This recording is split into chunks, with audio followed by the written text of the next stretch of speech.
Mate, some of the things I seen as a kid, the mentality of the great must survive. If you go down, get up, and stay on your feet and fight. I believe I've been successful in business because that strategy of learn, develop, evolve has been a big part of my thing in search of excellence. Well, that was I was 10 or 12 then.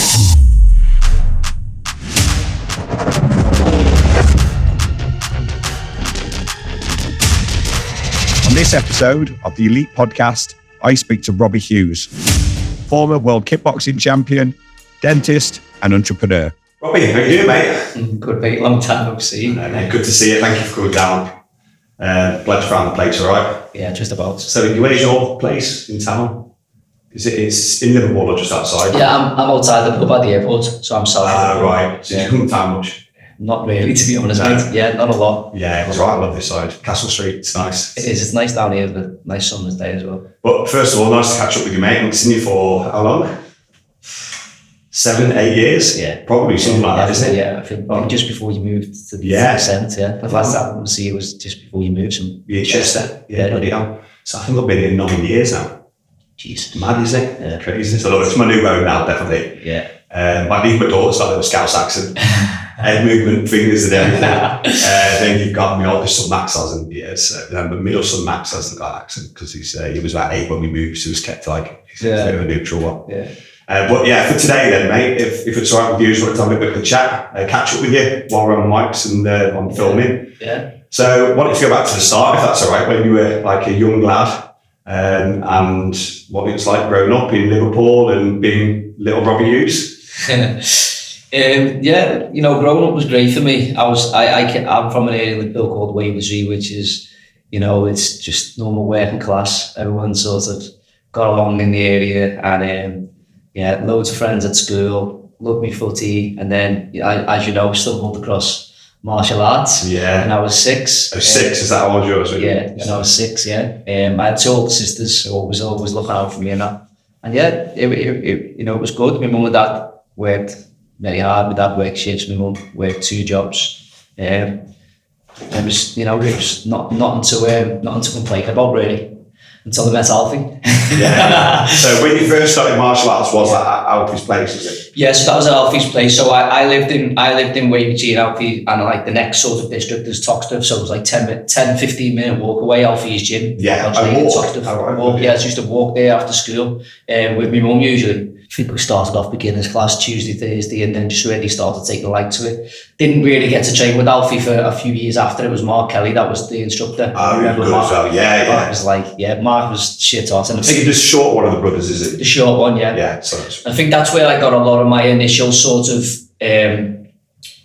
that pride in technique, like pure clarity in the technique. That was Mark all over. Do you know what I mean? Like, it's just so precise and clean. All his techniques were literally perfect, and that's the way I was taught by Mark for the first sort of 2 to 3 years of training, going through initiation of the whole sort of syllabus and everything. Yeah. And then obviously by the time I was probably 7.5, I'd been about 18 months and then straight into the FSKs. Really? Yeah. So that was when you did your first competition.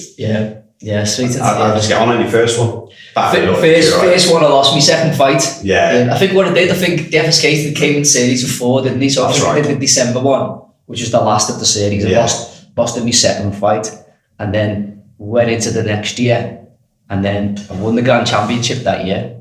Did you? Yeah, the second FSK. So like I was really sort of, I was developing fast. Yeah. And I think that's what sort of really helped me fall in love with it so quick, because I was winning early, I suppose. Yeah. For me, so. How did you find out about Alfie's school then? Was it just happened to be the closest, or did you know about him? A lad in school in my class we'd just been talking about, and Justin and Marvin, so Lorraine's the brothers. Yeah. As you know, Lorraine and Justin and Marvin, all their family went to Alfie's. Yeah. And I was in school with Justin, and Justin was saying, come kickboxing, blah blah blah. So I ended up going along, and then never looked back really. Brilliant. So it went from 2 days a week to 5 days a week to 7 days a week for 25 years. Absolutely. So, but everyone wants to know what it's like, because Alfie's got closed doors, hasn't he? Closed door policy. If you're not part of the team, you don't know what's going on inside, and you hear all sorts of rumours and myths about what goes on behind the doors. Could you spill a little bit of information out there to people that might be interested in pure abuse? Anything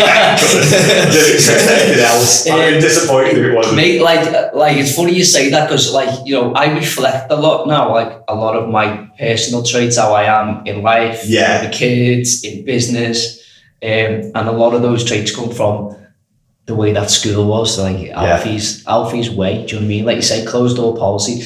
It was us against the world, didn't it? Yeah. You know, from tournaments, we turn up, we're not allowed to speak to anyone. It was like us and them, and like, you know what I mean? It's run with us all. Closed doors it was. You couldn't even like, you couldn't speak to them. We weren't allowed to say hello to anyone before to the tournaments. No. You know what I mean? It was like, it was abolished, like you're the enemy. With you guys, literally, for us to start off with, because obviously as things progressed, you came in, we worked together, didn't we, for Wacko GB in the top 10 UK team. But for a time, you were the enemy. Yeah. Alfie closed everybody off. He had you as his group. It was you against the world, and you wouldn't give anything away. We just had to like flipping sort it out on the mats, didn't we? Literally, mate. Yeah. And that's the mentality I grew up on. Within that school, they were my family. Do you know what I mean? It was literally, we were ready for war every day. I know, you guys were. In that gym, mate, like the parents we used to get in the centre of excellence, you get in, there was like a little place where the parents could watch through the windows, and then as soon as you pad up sparring, the blinds get closed. The metal shutters come down. Yeah, so the parents weren't even allowed to watch sparring half the time. And the big ones was the gradings. Yeah, you know, Alfie's grades. I've heard about these. So you'd have to multiple people would it be for certain grades? Yeah, so literally, we had the 10 belt syllabus. Yeah. So again, gradings, no one was allowed to see the gradings, like full stop. But I think he reversed it in the gradings. I think you weren't allowed to watch the gradings, but then the parents were allowed to watch the fight in the gradings, which is just an absolute fuck-up mentality, because it was the brutal. That was the worst bit. Brutal. So like, okay, you can watch now. So like from white belt right up to black belt. So second belt was blue belt, and you fight, you'd have 2-on-1. Yeah. Orange belt 3-on-1. Really? Yes. By the time you get to like brown and white belt, it's like 10-on-1. Yeah. And you know, obviously, it's a controlled manner, not. Yeah, it's what made some of the things I seen as a kid, because the other thing is everyone used to do the gradings in their own, so what I used to do, so say you're going for brown belt, so you're quite high up, you'd start with the white belts. Yeah. So you'd have a couple of. So everybody would start at the beginning. Yeah. You do the white belts. Right, so everyone's white belts to leave. So if you're going for brown belt, you're going through those techniques, part of the syllabus, for like 2 up to 3 hours. So by the time you get into your brown belt grade, you're absolutely knackered anyway. And that's a harder test for me then. Yeah, there's your jump kicks and everything else, so you're already knackered. And then everybody pads up, and then you'd have everyone just sitting around the room. So you have to just stand on your knees, and then you just literally choose. So again, you'd start probably usually with the white belt, so you just 1-on-1. Then you build it up. So then as a kid, you're seeing all the advanced grades, and then you get to see the sparring, and you get to see the adults. The lower grades get to watch what's in store for them as well. Yeah, exactly. So it's like... Yes, they're terrified. So it's getting them to overcome all their demons. Next? I love that. Yeah, so you literally see it first sight. So the mentality of the grading was survive. Yeah. So if you go down, get up. Yeah. Keep fighting. Go for the biggest and hardest one. And stay on your feet and fight until Alfie's like happy that you've had a good bash and you've given as much as you get. Do you know what I mean? If you fold, you're in for a terrible time. If you fold, you'll just tell more people to get up. If you're not getting that off lightly, you're going to do more. You're going to get it out of you one way or another. It was the psychological battles of that school, like turning up for training, turning up for gradings, knowing what's coming. Yeah. The tournaments were easy. Tournaments were there for us. Yeah. It sounds like, some of the stuff that in the military that we experienced when you're in the parachute regiment, where you just every day is a battle and you've got to overcome the odds.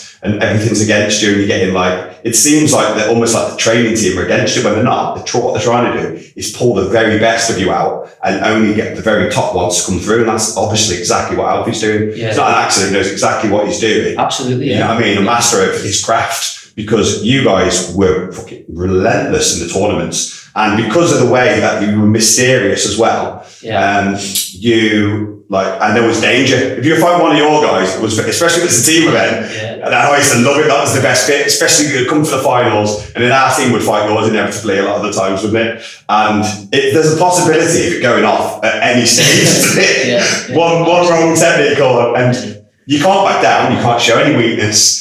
Same for ourselves as well. And I almost kind of class Alfie as an anti-coach, because he never coached me. I would have loved to have. I'd been dangerous having him in my corner, but it's almost like an anti-coach because he didn't coach me. Best, because we were fighting you lot and we were almost against him. He still had an impact on developing, I feel, myself as a fighter and the mindset, because you're overcoming it equally as much.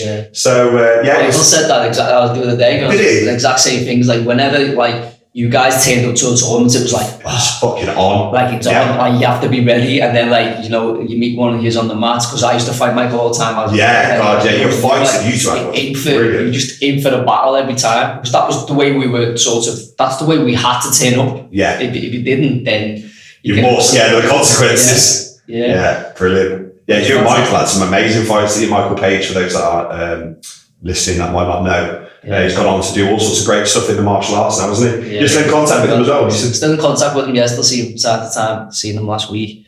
He's brilliant. Still up to Michael for how much he's achieved. Oh, it's great. And his self-belief is just, second to none. So, he's a great guy, isn't he? But we're all part of the same team, weren't we, for a period of time as well, the top 10 UK team. So you obviously, let's talk a little bit about the top 10 UK team. So obviously I've been pestering you for a bit. I'd like to try and get you on, and Michael and a few others. That was a big transition for me because again, taking that mentality, like what I had from the Liverpool gym, and then finally becoming my own person, really, and being, and like Alfie giving me the freedom and the nod to go into the Wackos, which he was against because of how the Wacko was as an organisation and evolved. Alfie got all of his main titles that were in Wacko, was it? Before it started to change somewhat. Before it started to change, it because he knew what I was like as a fighter, and he knew that I had problems in that organisation. But he gave me the freedom and I'd say like go and join the top 10 team, go and travel, do all the opportunities there. But as I say, he thinks he still feels like that diluted me a little bit as a fighter because we were so raw. Do you think it did, or do you think it might have expanded? I think it did. Yeah, it definitely did. He was right, but I still loved the whole journey of being part of that team against the Wackos and just having those different challenges. Really, it was a great team, wasn't it? The people on that team were unbelievable, weren't they? Yeah. And to be around each other, and a lot of the guys on that team have gone on to be really successful in other areas as well. Got Drew, who's now he's married a supermodel over in India and trains all the rich and famous Bollywood stars over there. You got Michael Page who's gone on to went on to Bellator and he's moving on to, he did bare knuckle stuff as well, didn't he? Oh, he'll do that. Yeah, he did scrapping. He's become really not only physically amazing with his attributes, but hard as nails as well. Real dangerous combination. Yeah. Owen King's gone on to fighter training. Online academy is built up. You've got David Sanson compete for Taekwondo Great Britain, and then there's loads of the other guys as well, and they've all gone to do stuff, and yourself as well. So you obviously attained. How many world titles did you win? It was 10 or 12, I think. Wow, it's amazing. Yeah, and then I think it was 5 junior, 5 senior. And then we won loads of team events, a lot of the big ones, didn't we, all around the world with top 10 team as well. And again, it was like you fighting, still managing to achieve very top level, having to readjust your game plan slightly because of the rules, because of the way the fights were. The fighters though are still very good on that stage, outstanding level of fighters. But again, it wasn't as raw with having an actual scrap, was it? It was, you had to be more intelligent. Had to be more intelligent. But you still managed to adjust your game, to be fair, and without every member of the team, we wouldn't have won what we did. Do you know what I mean? Everyone was contributing in some way or another. But that mindset that you've got, and just talking about how everyone's managed to succeed in other areas afterwards, do you think that's anything to do with your success? The mindset that you achieve through your martial arts? 100%. It's everything to do with my success. Like literally everything. And it's funny because, I've been very successful within dentistry, and people that know me from dentistry are looking in, I've done X, Y, Z or whatever. But for me, I'm just a mentality monster. It's just hard work, relentless hard work, and constant striving for excellence. Our club motto, if you remember our red t-shirts, used to have "In search of excellence" across the top, Yeah. and then on the back with that, learn, develop, evolve. And I believe I've been successful in business because that strategy of learn, develop, evolve has been a big part of my thing, in search of excellence. So Absolutely. I don't accept anything within my business as excellence, and excellence is something you always strive for. Yeah. You never achieve it. You never get there, do you? No, you never rest on your laurels. You're never there. If you do that for too long, you start going backwards, I think, don't you? So taking that mentality into business, we always want to learn, we always want to do better, we always want to self-analyze ourselves. But then that allows us to develop, and then it also gives us the ability to then evolve or pivot or adjust, and that's kept us at the forefront of the industry that I'm in, because we've adopted those principles, and that's always been my mindset.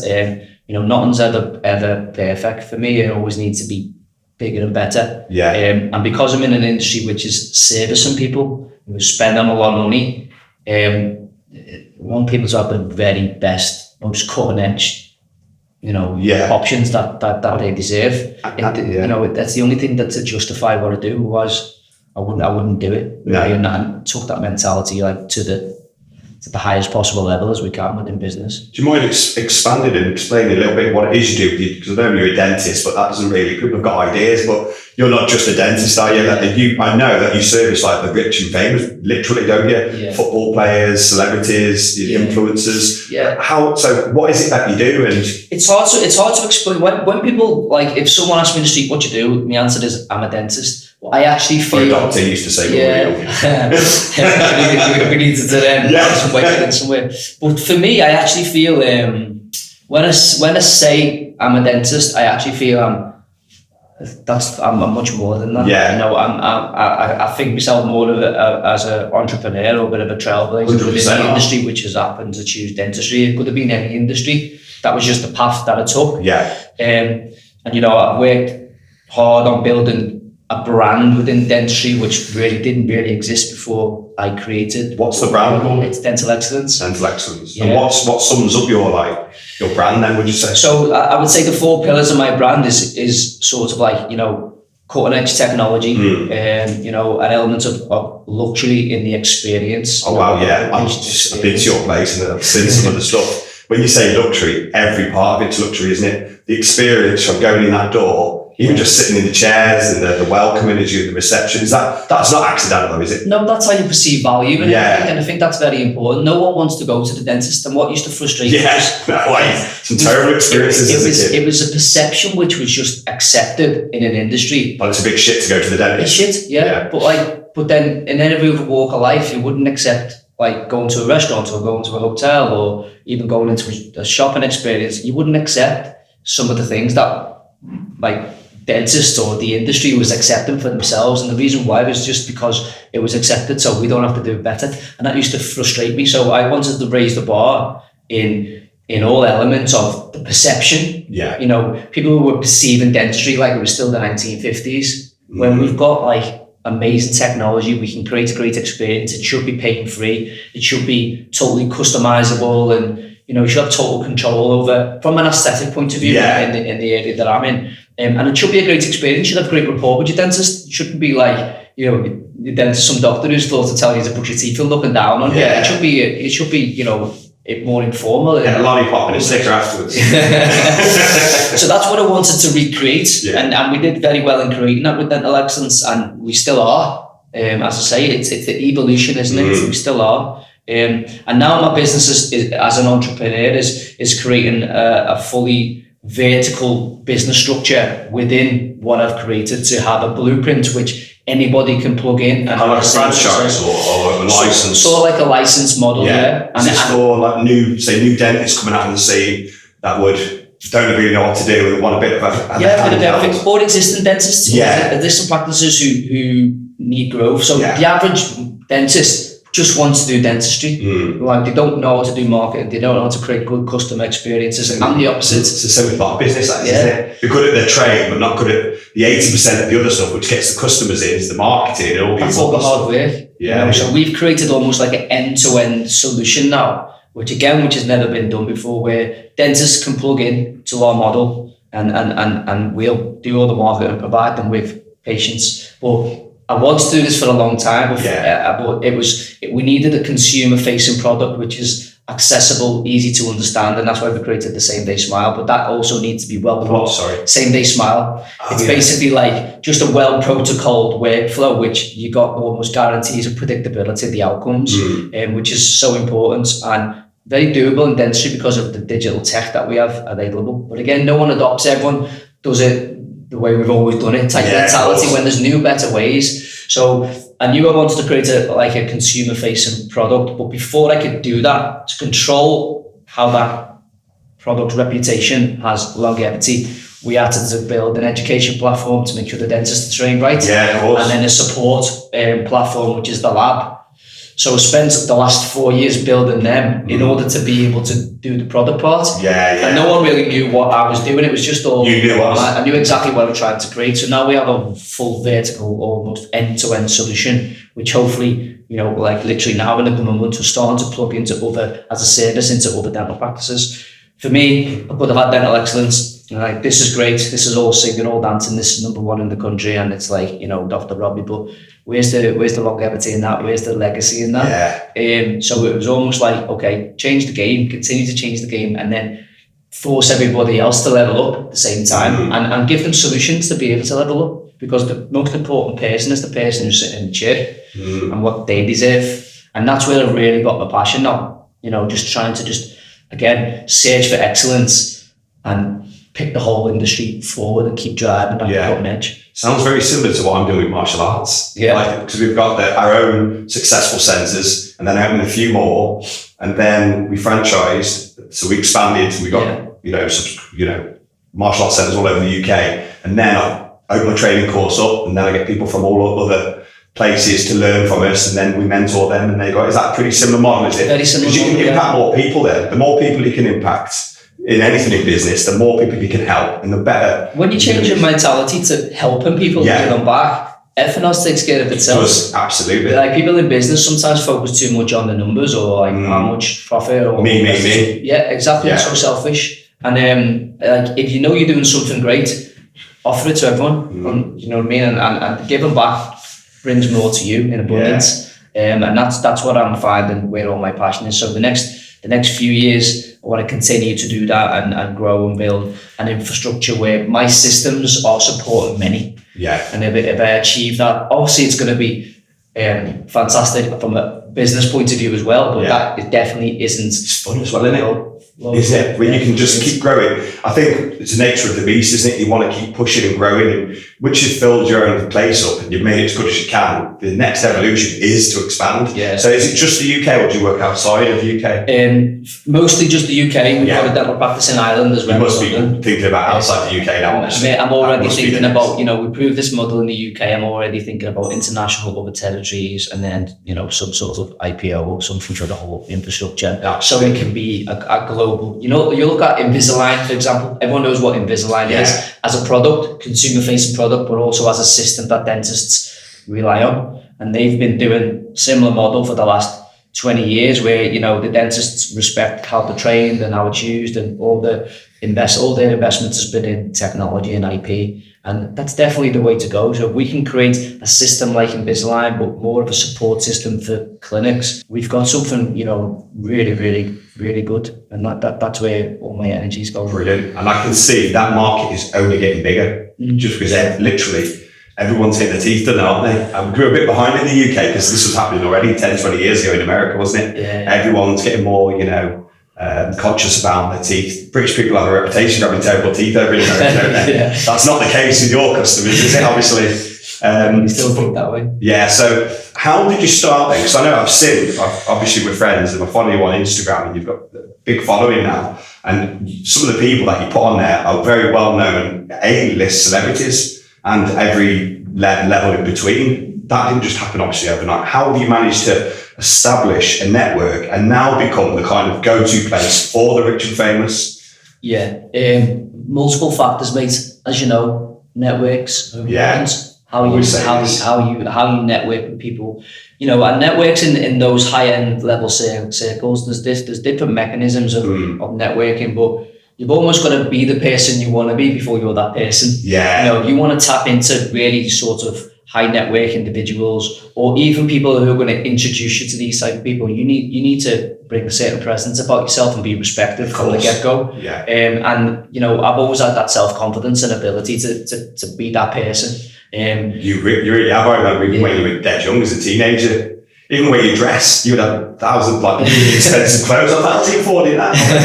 Well, that's what I'm selling DVDs. Was it? Yeah, you were always entrepreneurial, weren't you? Always entrepreneurial when you were younger. Yeah, all the way back. You know, I used the kickboxing to develop little businesses like you know, DVD series and all the seminars and all that stuff.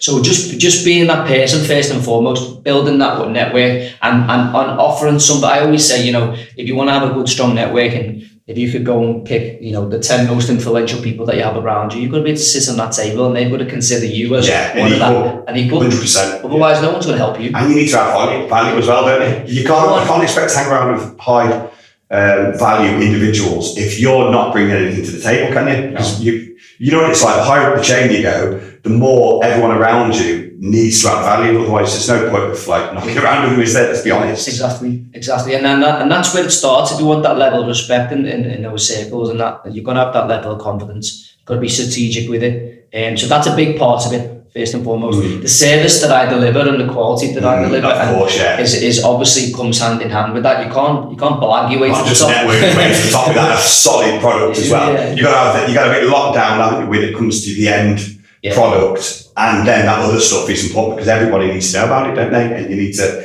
be introduced to as many people as possible. And then, did you find you hit a tipping point where you must have done your first person who was like, oh my God, I've got so-and-so down. And then did it start snowballing after that? Yeah, so it started with the footballers many years ago, you know. Liverpool ones, through friends and like. Yeah, local friends. Like, people forget, like, or don't know, should I say, how well networked I am in this city of Liverpool from a teenager. Do you know what I mean? So when I built my own business in Liverpool, like, you just can't compete with that network. So, you know, I came overnight and like, you know, bang, you know, we took off very quick when we first came. I remember when you did it, Well, you know, that networking, you remember when I used to do Botox? That's right. Misses in the house and stuff like that. You know, it all started from that. So you were in the trenches though, weren't you? You would literally work all day and every night out on. Still on. Yeah, still on. Love it. You know, like the place to be in. Yesterday I worked 12 hours, Monday I worked 12 hours, Sunday off, Saturday I worked 12 hours, and Friday I worked 12 hours. Yeah. People think that I'm sitting around twiddling my thumbs. Just sitting around in your big house and that kind of money. They don't see the other side of it. There's no shortcuts and it doesn't stop. But the network's important. So for me, a strategy was I came out of uni, it's like, all right, I know all these people. I want to do high-end cosmetic dentistry. That takes time. But I wanted to start building rapport with a network of people who could rely on me and trust me in the long term. The easiest way for me to do that was to do Botox and fillers. I do a Botox and fillers course as a dentist over a weekend. Yeah, because you need to be a dentist or a nurse, didn't you? At the time, You have to be only doctor or nurse. Now it's just doctors, isn't it? Yeah. So that was a great way of getting in. People as well. Self-investments as well. So I came out to uni. So it wasn't just for the money, it was for the networking, was it? Doing it for the network. Yeah. It was for the trust and the wags. And quick money. So you come out as a dentist, you're only a junior, you're not really earning a lot. So first of all, invest in myself, do the courses, and then, you know, start letting people know that I'm doing it. And as you know, I was traveling around salons every night after work, doing lips, Botox, tooth whitening myself. That's right. I was taking impressions, going home, like get home at like 10 at night. I'd cast a model like you do in a lab, but I had a little mini lab in my house. Cast it up, make the impression trays, go back drive, post them off the next day. So I was doing all these things non-stop, but all these people were just growing and growing and growing. So then when I opened my own business or started to feel comfortable doing high-end dentistry, I had this big network, big database of people naturally. So let them know, so they all started coming into me, and then they tell friends they get the teeth done. Teeth is a big one because people see it instantly. So then self-referrals, there's still no better marketing than word of mouth. Because you look good, where do you get that done? So do you get a lot of yours for referrals then? Still no better way than word of mouth. Do you tell them to refer, or do they just do it anyway? It's natural, mate. You provide a good service, good product, and they're going to tell want to tell people. But it also, the reverse of that is, which I say to my staff all the time, one good job, one great service to go and tell 10 people, one bad one to go and tell 100 people. Yeah. So for every 10 good ones you do, one bad one can completely reverse that. Yeah, can counteract all of it. So everything matters. How you answer the phone, how many rings it takes before you even answer the phone, how they're greeted when you walk in the door, how long you're making them wait in the waiting room. All these things, my staff hate me because I'll still bang on about things that they think doesn't matter. It's a chain reaction of, it's a domino effect of little thing wasn't perfect, that wasn't perfect, that wasn't perfect, that wasn't perfect. Before, the experience is finished, it only takes something like, oh, I'm not sure if I like this tooth, and all those previous things that have happened kickstarts a potential complaint. Yeah. If they never happened, that's resolved easily. Yeah. But it's a knock-on effect of all these things. Like, well, that's happened, and now my tooth's not right. What is this plate? Yeah. Exactly. But yeah. That's business in general, as you know. That is, any business, isn't it? The little things matter. Success isn't one big thing. I say this all the time. Yeah. Success is lots of small things done repeatedly, correctly, and done as best as possible. Repeatedly over time, then that's success. Absolutely, that's it. Yeah, repetition, and attention to the detail. It's the big things. Take care of themselves when you do the little things. Right? Yeah, absolutely.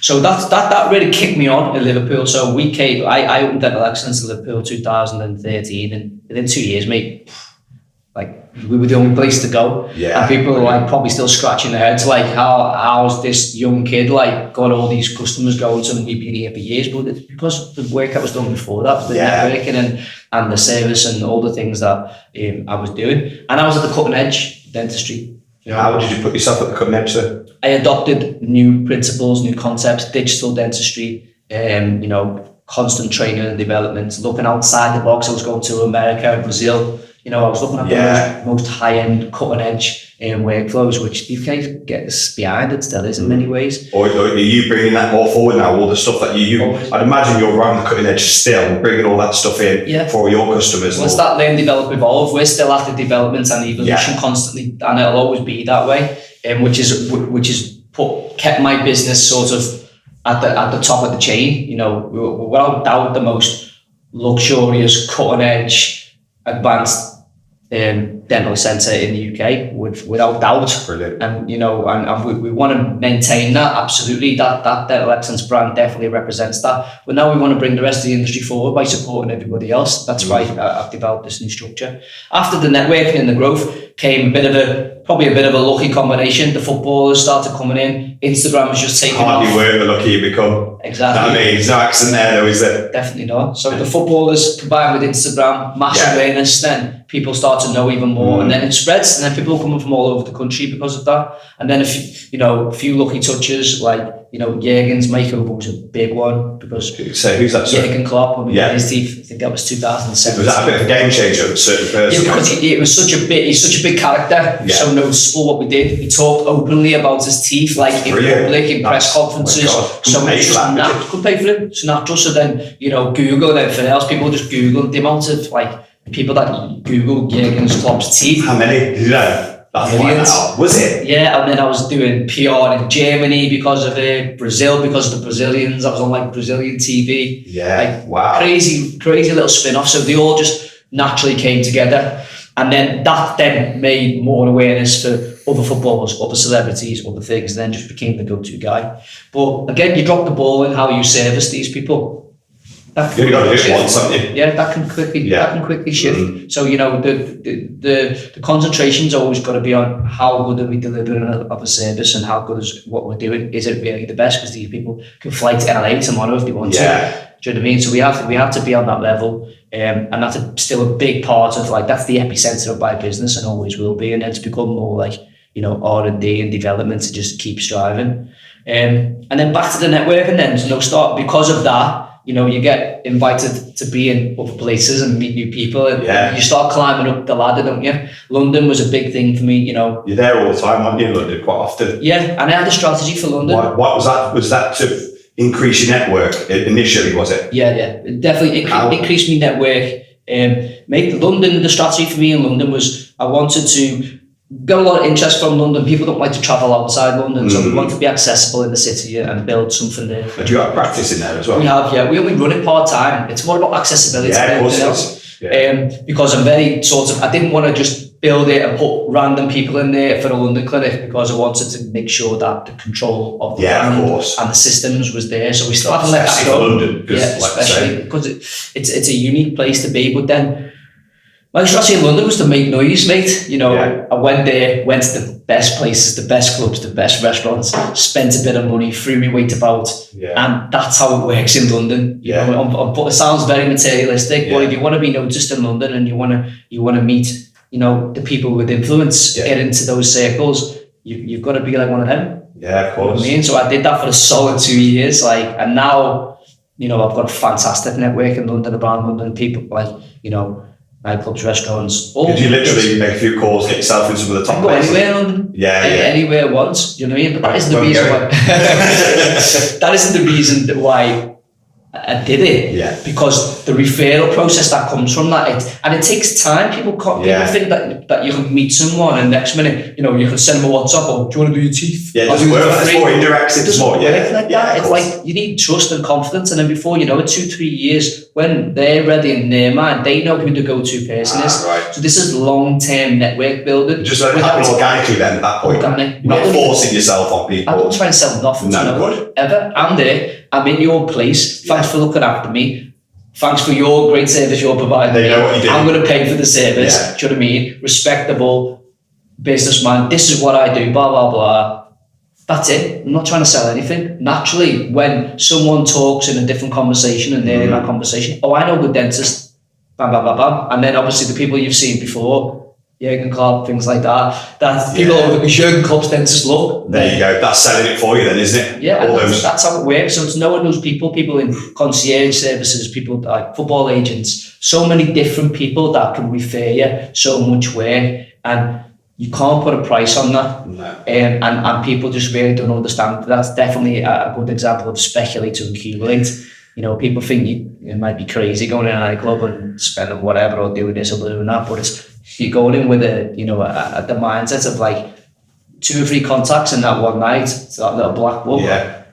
It's just constant. Sounds like a really fun way to it's an exceptional way to increase business. My accountant doesn't like it, but no, he brought that off. That's marketing expenses. Absolutely, yeah. Oh, brilliant! But I've seen, you know, you've literally built your life up to the same level. I've seen you flying on private jets around the place, and you know, you don't mind me saying that your house or your old house, absolutely unbelievable, as nice as they get. So you're really getting to, you know, enjoy the spoils of all the work that you've done as well. So by surrounding yourself with those people, you've literally you want to let them rise to it. You know, you want to surround your people who are bigger and better and more intelligent than you. And you know, I bring that into my business. You know, I'm constantly looking to recruit in my business. I want people that can do the job better than me. 100%, Steve Jobs said I play the orchestra, and I really feel like that's the way I am in my infrastructure. It's almost like, you know, I've got all the ideas and the concepts, and I've really got this fantastic vision constantly, but someone still needs to execute little elements. People better than you do in different areas. Absolutely, yeah. And you need to build a loyal team. How do you do that? Because that's one of the most important things in business is longevity of relationships. Because getting the best out of people as well, because you want the very best people. You want to get the very best out of them. And you don't want to be a dick about it, do you? And it can be quite easy to be a dick about something because it depends if you crack the whip from the back or if you're driving the chariot forward from the front, which I know you lead from the front, don't you? Yeah. So, and that's the best way, isn't it? If you are carving the way for people to follow, then it's very difficult to, you know, for them not to raise to that level, isn't it? Yeah, you got to lead by example. And, you know, I lead by example with relentless work ethic. Yeah. That's the only way I know to lead by example. Do you know what I mean? No one works harder than me. No one's prepared to literally drop everything, come in on Sunday afternoon to see that VIP patient or something that really just has to be done. Things have to be done. Yeah. You just have to be done. And that's my mentality. You sound like Alfie. Yeah. Training. It is. Do you know what I mean? Christmas Day. There you go. Christmas Day training sessions. I still do those now. That's well, obviously not Friday training, but that's one of the same mindset. It's a mental battle, isn't it? Yeah. Get up on Christmas Day, go training before you do anything else. Yeah. Like that's just a mental thing. It's nothing to do with what you do in training. Half the time we mess around and you know what I mean. But you've got up 7 o'clock in the morning and you've gone and done it. You know it as well, don't you? Yeah. It's how you doing that. You can't compete with me. You're not doing that, can you? It's a game. Do you know what I mean? Yeah. So for every session that you do extra, someone else is sleeping. Yeah. For every hour that I work harder, people think of fast track success, so I've done that. Think of it like this, 10 hour day to me is normal. Some people coming in at 10 and leaving at 4 and wondering why they're not where they need to be. Do you know what I mean? Because I might have been working 15 years and I've probably done 30 years worth of work. Yeah, absolutely. So, same as in the gym, isn't it? Same as in the gym. Yeah. And at tournaments as well. Just doubling and tripling receptions, fighting in the team event and the open weight. Yeah, people just don't get it. And like the modern generation, especially the up and coming. So, you know, I can be harsh if I think about that kickboxing mentality, Alfie's mentality. I know I can be harsh on my staff because I expect nothing but literally we quit when we're done. We don't clock watch, we don't do this, and that's not great for people that are just on a 9 to 5. And sometimes you can force people the other way. You know, I'm still learning those lessons. Yeah, of course. But you know, it's the mentality that's got us there. You know.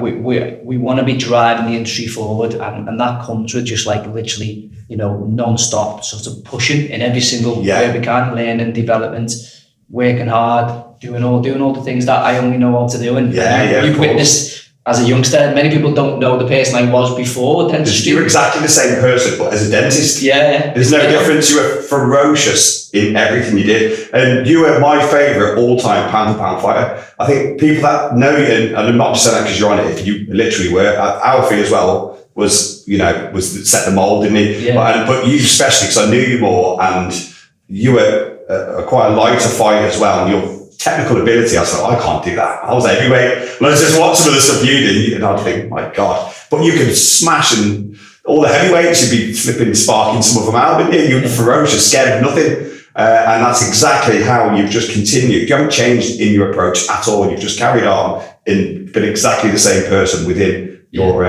business. If something's big and audacious, I'll attack it. Yeah. Right. Remember in Paris when we did the thing, the gathering, or where it was called, and Harold Schmitz was there. Yeah. And rather than meet him in the final, they chose him in the second round. They said to Alfie, you just want to get him out the way. You've got to beat everyone to win anyway, haven't you? Yeah. And he was like, even Alfie looked at me like, are you sure you choose to fight him? Like, oh, let's just do it now. I feel fresh. Let's do it now. Yeah.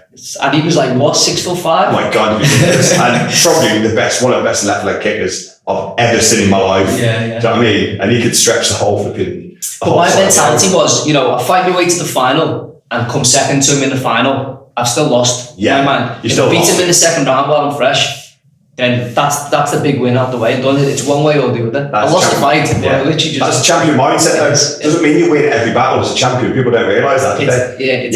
But you win the war. You win the war because you're relentless. You never give up, and you'll meet them on another battlefield, and eventually till you overcome the odds, and then you become victorious. And people don't realise that. They're looking for shortcuts and easy routes, aren't they? And dodging. No, give me the biggest guy. Let's fight him first. You can't dodge. You can't fast track. So you know if you do as well, don't you? If you're dodging someone, you're not fooling yourself, are you? You know that you're not facing your demons when you do that, and that's not the way to conduct yourself. I don't believe in anything. It comes back round. Of course it does. Yeah, absolutely. 100%. Yeah. So what's your plans moving forwards from here now? Then, so you built all this up now. You're not going to rest on your laurels, obviously, because I know you're like. What's the plan? What's the next big move you're looking at? My plan now is scale. I've worked non-stop to build something which I believe is now right. Like there's a blueprint. So your product is spot on as far as you're concerned. Yeah, and we have the infrastructure, we have the systems in place. We have everything in place where we can plug our strategies and our little infrastructure into a bigger, wider audience, a bigger, wider infrastructure. If you don't mind me asking. Through plugging into other dental practices by either part ownership, non-ownership with like a Uber dental model, like a licensed clinic model, teaming up with bigger organizations that might own 400 or 500 dental practices, but 50% of them need internal growth and they don't know the solutions. Okay, so give me them. Let's think of either a rebrand or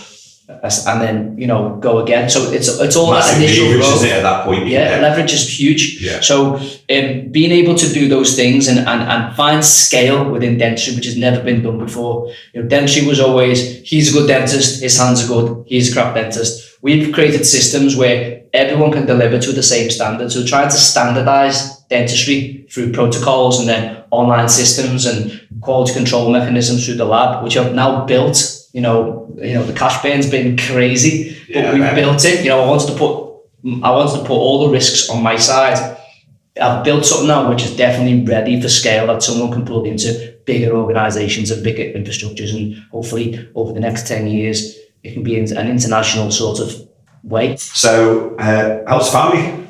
Great, mate. Yeah, the kids. All good. Kids are doing well. 2 kids, 7 and 10. Great age, and they fight like cat and dog, but they love each other at the same time. And it's nice now. Like all we've been talking about, obviously, is relentless hard work and those things. But I've definitely over the last few years found more balance in my life as well.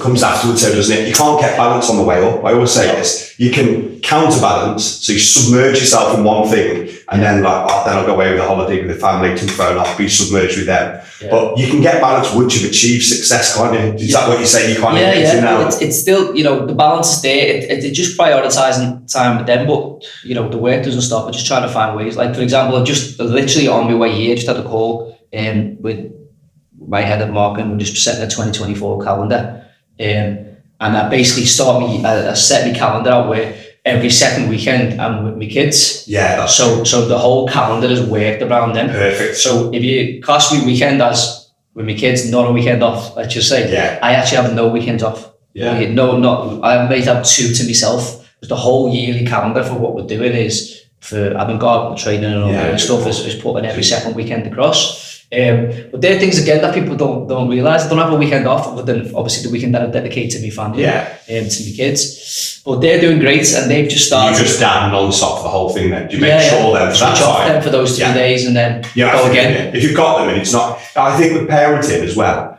it's about quality, not quantity. Yeah, well that changed everything for me, mate. Yeah. Like before it was more like work when I get my kids tired, and I can't switch off. No. I know when I'm working flat out, and I know when I'm switching off, and it's just off on, and it works really, really well for me, and they get quality time from me, and that's what we want. And I think being successful as a parent as well is a really good way of bringing the kids up, because you are leading from the front of what they're learning subconsciously. What they do, what you do, not what you say, don't they? And so they're watching dad go out there and be successful, but then also have a real quality time with them. That's the best thing you can do as a father and as a parent, isn't it? Yeah, trying to find a balance of all the things that you've got to do as a parent, really. There's so especially as a man, you've got to make sure you provide as well, setting up the future for them, and getting all the mentality right. I don't want my kids to ever feel like things are given. They've got to find ways to hard work, and you ain't going to see that by leading by example. Yeah. So hard to work as well as when you don't. Exactly. Well, your dad was a grafter, and he was a great parent. He took you all over the place when you were a kid. Yeah, non-stop. And he's still doing it now for Theo. He attends all his football matches. They've just started kickboxing. Is your dad saying, does it? He tries to come to watch, he can't help himself. Say hello to your dad for do you know what I mean? I'll show you a video when we finished it in the house, and my dad's reffing. The 2 kids fighting. They're fighting, are they? Training, The training with Lorraine and Ben. Oh, amazing sport. Teammates. Literally down. Good guys they are. Great school. Great. What a couple. What a nails couple. You don't start trouble on those two, do you? No. So how are they getting on with the training? Loving it. Got the talent. I think so, mate. Yeah. Like they're two different, Theo's definitely got a nice little technical ability there. And Nova's just ferocious. She just wants to go for the fight. So it's interesting to watch and see. Do you know what I mean? And as I say, it's nice to see me dad taking interest in them again. Yeah. But yeah, he's got them padded up in the house, full on fights. He's a good referee. Reffing, so serious. He's like reffing them, like proper making them bow before they come in and doing it all. So he's made up as well. So it's great, mate. It's great to see that my kids are active and enjoy the sports as well. Sports for me is a big part of discipline. Yeah, absolutely. So any sport that they want to do, it's important that we provide them, and I'd recommend that for all kids. Kids nowadays sit at home on their iPads and it's just... They're not even walking to school sometimes now. They're getting lifts to school, they're getting lifts everywhere. Sedentary lifestyles, they're just sat down, they're on the phone, they're not interacting either, because you learn a lot about other people when you train. You learn more about yourself, don't you? Yeah. So you get a lot of character developments going on, isn't it, by interacting in any sport, really. Just that interaction, isn't it, as well as the physical benefits. Yeah, definitely. Like, you just started a new football team and he's going into senior school. And you were good at football, didn't you? For a bit, yeah. Until I stayed down there, and then it just become harder. Yeah, of course. But yeah, you know, he's going to senior school next year. Then he's gone into a bigger, better, harder football team, where he deserves to be. Yeah. But even that's a little challenge for him, not knowing anyone, joining a new team, and the training. When the training, there's like other teams all joining together within the same organisation. So you'll know yourself growing up, the more little sorts of pockets of boys that you know from different areas. Yeah. When you go into senior school, it just helps your confidence, doesn't it? Building that network as well. That's it, building a network for him, because I don't want him to go into senior school and then it's kids from that area, and then you know what works. And just trying to get him to understand how important that is as well. It's fun. It's fun just giving them a little bit of development in ways that no school can ever do. Do you know what I mean? No education can ever do. And I think it's been a big part of my life, mate. I think it's been the difference, to be honest with you. Being able to have that self-confidence, being able to network, you know. I think it's been a big part of my development. I want it to be a big part of theirs. Brilliant, mate. Well, listen, mate, it's been really good to catch up with you. Great to see you again after so long, and thank you very much for coming down today, buddy. I really appreciate it. Great to see you. Thanks very much. Yeah.